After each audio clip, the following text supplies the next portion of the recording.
We are building up to the IPL auction, and two Delhi boys here are going to be discussing the strategy for the Delhi Capitals in the upcoming IPL auction. Well, when you're talking about Delhi, actually you don't know how much strategy really helps. But nonetheless, we're going to put our best foot forward and see how Delhi end up or could possibly be, strategizing and, behaving in the IPL auction. They've done some, in the past, Delhi Capitals have been that team that have, shored up the prices for a few players, surprised the franchises with them. Let's say, in the past, going for players like Shardul Thakur for 10.75 crores. I remember there was also a time where Venugopal Rao, who was somebody Delhi had bid huge amounts of money for. Pawan Negi as well. So Delhi have a habit of creating a buzz when it comes to the IPL auction. They've done that in the past. They've got a 28 crore purse at the moment approximately. We're going to be giving you details and telling you what are those gaps, let's say, that the Delhi Capitals are looking to plug on the 19th of December. They've got a good squad when you look at it. Didn't manage to make the playoffs last time around, but the year before that, they were very good. The core somewhere isn't quite there this time around. The kind of core that you saw Delhi retained from the year 22 to 23. This time around, you're going to be seeing a different core. Nonetheless, Rishabh Pant coming back is going to be something very, very central to the Delhi Capitals. So, without wasting further more time, let's tell you what are the strategies that the Delhi Capitals could deploy and those gaps that they look forward to filling. First things first, Ashad, if you could quickly tell everyone about the remaining the slots and the overseas player slots that are available for the Delhi Capitals as of now have 28.95 crore within their purse, which they would be trying to bid before trying to fill in all the slots. They are available just 9 slots, and out of the 9 slots, 4 are overseas slots.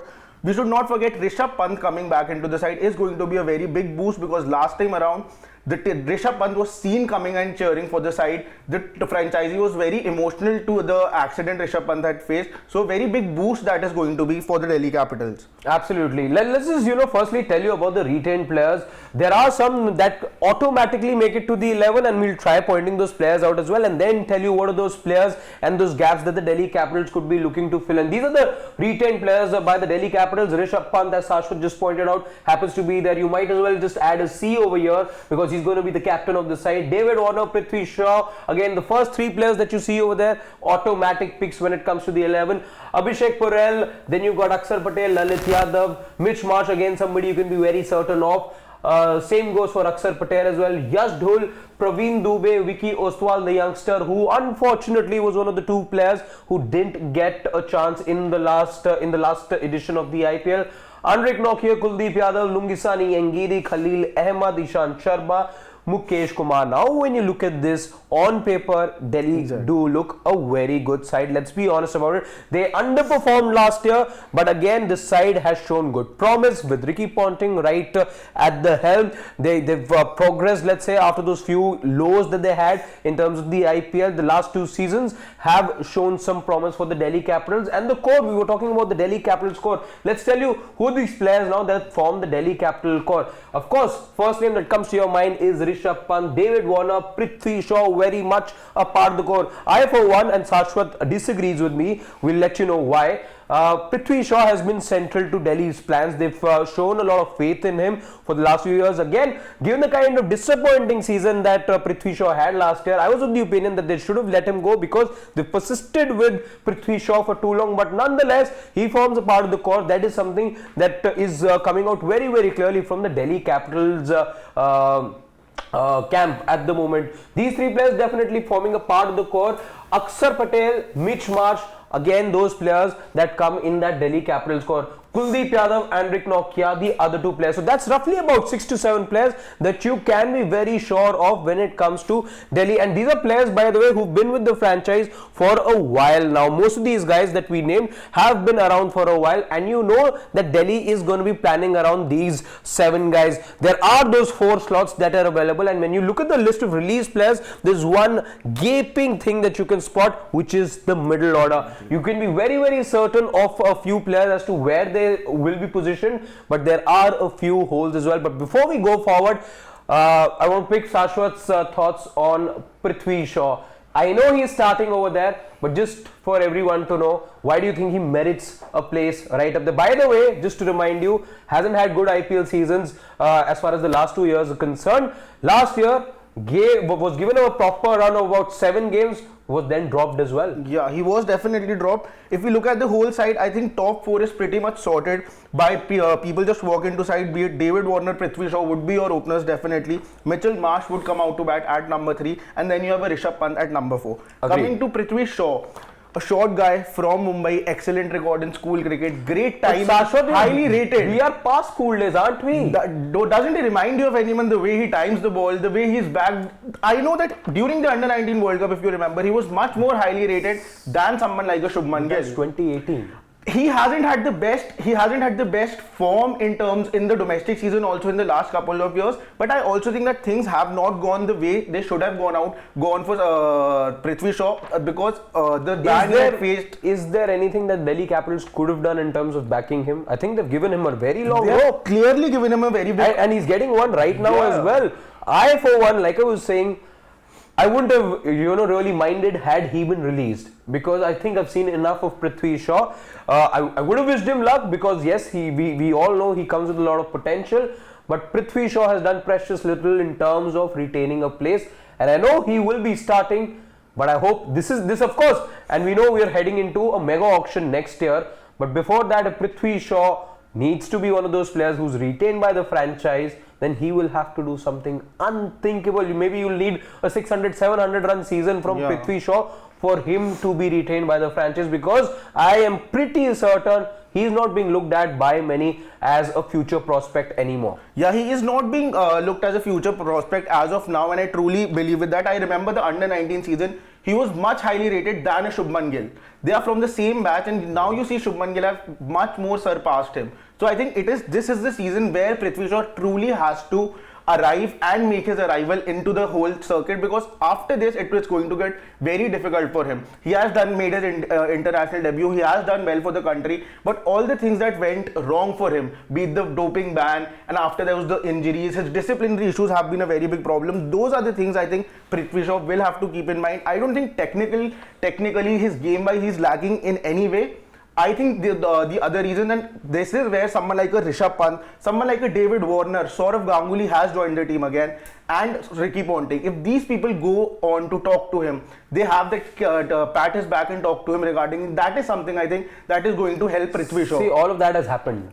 All of that has happened, and it is time now for Prithvi Shaw, and again he'll be starting. So we're talking about the 11th. Prithvi Shaw, definitely you see him partnering with David Warner, and that's going to be the opening partnership for Delhi Capitals. Just moving beyond now the Prithvi Shaw subject, but I'm going to say this, since we were talking about Prithvi Shaw, I think Delhi will need to go in for a backup opener. When you look at all these released players, and when you talk about the gaping, when you talk about holes that Delhi are trying to plug, I think a backup opener is what Delhi want, because you don't have any other backup opener over here if you see amongst the retained players. So a backup opener is what Delhi would want. Yes, there are some very good players out there, and when you think of backup openers, marquee players that come to my mind, I think Travis Head. But again, Travis Head, you will have to shell a lot of money for that. And secondly, I don't think Delhi will go for such a big name in terms of having a backup opener. So somebody with experience, with a bit of experience, an Indian guy perhaps Delhi could go for, but Delhi I think definitely need a backup opener over there. Even if you see the players who have been released over here also, you only had a Phil Salt as a backup opener, who even opened after someone like no, he was batting in the middle order last year. He could be a floater opener for the Delhi Capitals, so no backup opener for the Delhi side here. This is where I would want to get in a Yash Dul. He showed promise. He did not play those many matches, but he has had a brilliant domestic season. He has also captained the Delhi senior side. Yes. With the likes of someone like an Ishant Sharma, John, all the big names of the Delhi side, he has captained them also. He would be coming in with a lot of confidence. A great domestic season. He captained the Delhi side and took them to the semi-final of the SMAT also. So it is going to be a very good chance. Under 19 captain as well. Under 19 winning, World Cup winning captain, Delhi boy, again a local boy, and this is something I'm really liking about the Delhi side in general. Since the time Jindal Group has come and bought the Delhi side, consistency is something that they have gone with. You can feel that connection with these players when you see them continuously, which we have seen with the RCB. The fans are very passionate about it. Delhi hasn't had a very passionate fan group, and that is what I think that is growing, and it is a whole culture that is being changed in the Delhi side also. So just moving forward now. So again, when you look at this Delhi side, like I was saying, they've got that core. So 7 players you can easily tell. So you're looking at David Warner, Prithvi Shaw open for them. Then at number 3, you've got Mitchell Marsh. Number 4, Rishabh Pant. So those 4 slots are frozen for Delhi. Number 5 is what Delhi Capitals need. A number 5, a good number 5, because let's see the players that they have now moved past or released. Riley Russo, Rovman Pal, Manish Pandey. Again, these guys played in rotation. So did Sarfaraz Khan. By the way, when I look at Delhi Capitals, and since we talked about Sarfaraz Khan, I have a feeling that Delhi will also look for a backup opener. Now, you could argue that there is a Rishabh Pant, there is an Abhishek Porel as well to back Rishabh Pant. But Rishabh Pant, remember, he is coming back from a long injury layoff. By the time that he plays his first competitive game, it would have been about 18 months that he would have stayed away from the game. So you're looking at a backup for Rishabh Pant as well with the glove, somebody who has some experience. The one name coming to my mind is KS Bharat. Again, not somebody who has set the stage in fire. I think, if I'm not wrong, in T20s has a strike rate of about 110, but KS Bharat does have the attacking intent. Safe wicket keeper as well, and somebody who's travelled with the Indian team in the past. So KS Bharat could be that one guy that Delhi go for as far as a backup is concerned. Now the number 5 position, and that's where I think Delhi's purse, the big purse that Delhi have, I think they are going to go big for a Daryl Mitchell. I would be surprised if it is otherwise, because Delhi desperately need of a number 5. And when you look at the overseas slots as well, you were sure of 3. You are sure about 3: Mitchell Marsh, David Warner, and Nokia. You're definitely sure about these 3 slots. Daryl Mitchell has done enough, and if you saw the World Cup and if you've been seeing how the Kiwis have performed, Daryl Mitchell is very central to giving the New Zealand side a push and impetus in those middle overs. Has the attacking intent, was good on Indian tracks like you saw in the World Cup as well. So Daryl Mitchell could be the guy who takes Delhi out of trouble, the middle order trouble, by the way, which Delhi was sort of plagued with the entire last season, because Rovman Pal could not play spin. Riley Russo was very good in the T20 series, in fact in 100, but after that didn't do enough on those slow turning track that you had at the Firozshah Kotla. So again, the middle order, the number 5 will be central to Delhi's plans in the auction, and I think a lot of the money that you see that they have in the purse will be shelled on Daryl. I'll be surprised if they don't go in for somebody who is a proven performer in the middle order, a good strike rate, averages very well, played the World Cup with the utmost perfection, I would say. Definitely one of the star performers.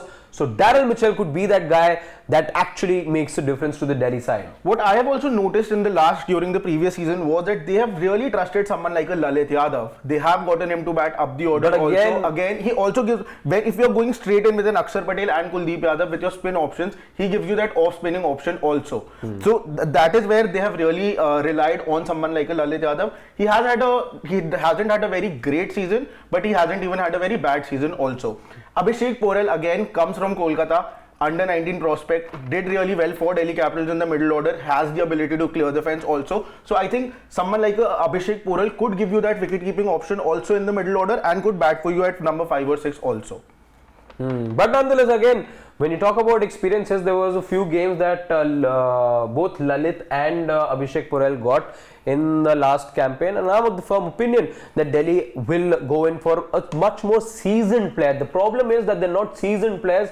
Delhi needs experience, and that's why you found or Delhi were found out last year, the lack of experience. Remember in that easy chase against KKR as well, they almost botched it up. It was the first win of the season, which came after a long time, after 5-6 odd straight defeats, if I'm not wrong, and Delhi had, on multiple occasions, almost botched up the chases even when they were in winning positions. So I think experience is what the Delhi Capitals will go with, and number 5, given the purse that they have, I think Daryl Mitchell will be right up there as an auction target. Number 6, when you look at this Delhi side, you are possibly looking at somebody who you could get as an all-rounder, let's say, because not number 7, you've got somebody as good as an Akshar Patel. So number 6 as well, I think you can look, or maybe look at bringing back somebody like Phil Salt to bat right, at the number 7, be that finisher for Delhi, because he's got, he can be that finisher, he can do that power hitting, let's say.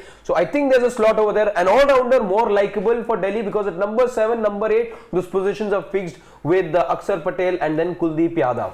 Shah Rukh Khan, I think Shah Rukh Khan is also going to be a very big prospect, because he has been released by the Punjab Kings, but as there are too many reports suggesting that he might just go to CSK, but he hasn't yet gone to the Chennai Super Kings. Delhi Capitals would definitely be wanting to go after someone 163 by the way, his strike rate last year, 163. So he's definitely on the radar. Yes, as Ashwat suggests, CSK look primed to get him on board, but again, a very good option that Delhi could look at as well in that number 6 slot. So a finisher again is what Delhi would want, and Shah Rukh Khan definitely could fit the bill.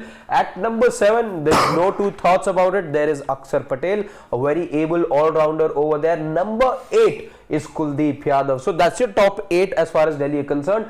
Number 9, and that's where you think that Delhi then of course you're looking at 3 pacers then, and this is what gives them the edge as far as the Capitals are concerned, because you already got somebody like a Mitch Marsh to give you a few overs. 3 pacers, you've got 2 spinners. I think Delhi are good. Anrik Nokia, definitely one of the starters.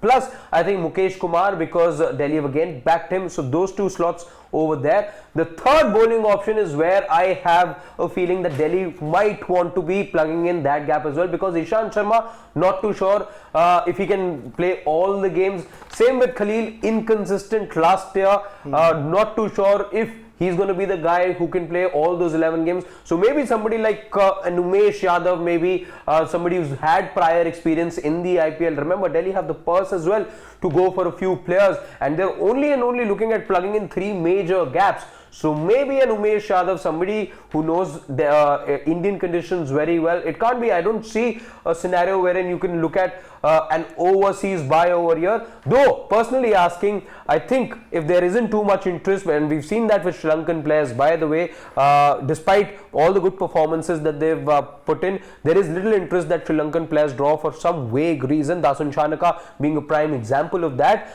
The one Sri Lankan player that I would want to see in this Delhi lineup, and I hope it turns out to be a bit of a bargain, but let's just see how that turns out to be, is Madhu Shankar. Madhu Shankar again very good in the World Cup, and he'll be a very good addition to the side. Remember, you've let go of somebody like a Mustafizur Rahman who gives you that left-hand bowling option. There is no left-hand bowling option in the 11 that we are projecting at the moment. Yes, I know there is Khalil, but if Khalil is not to be there and you're looking at one left-arm bowler, Madhu Shankar could be that one guy that the Delhi Capitals could look at. But the problem with that will be the overseas slots, because if you're putting in a Marsh over there, if you're putting in a Warner over there and a Daryl Mitchell, Nokia definitely a starter, that becomes a problem. So one Indian fast bowler, perhaps maybe somebody in Umesh Yadav could be that person. Harshal Patel could be Harshal Patel, because this wicket in Delhi would suit him. Agreed. Later on in the tournament also, when the pitches get a little old, there also Harshal Patel could chip in. Also the batting he gives, going lower down the order. But I still think one thing that is seriously lacking in this old side, and that has been happening since a couple of years, that a quality leg spinner.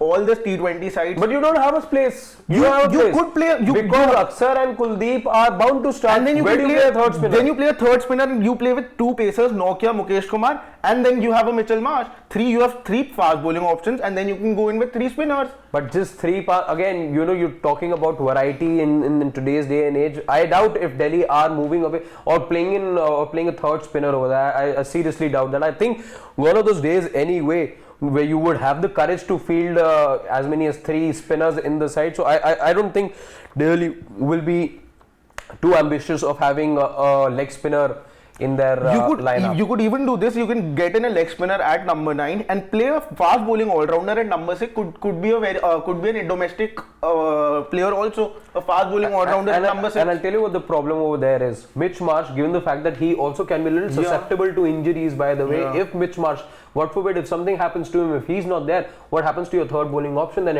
it puts the entire 11 in a bit of a pickle then. So again, we'll have to wait and see.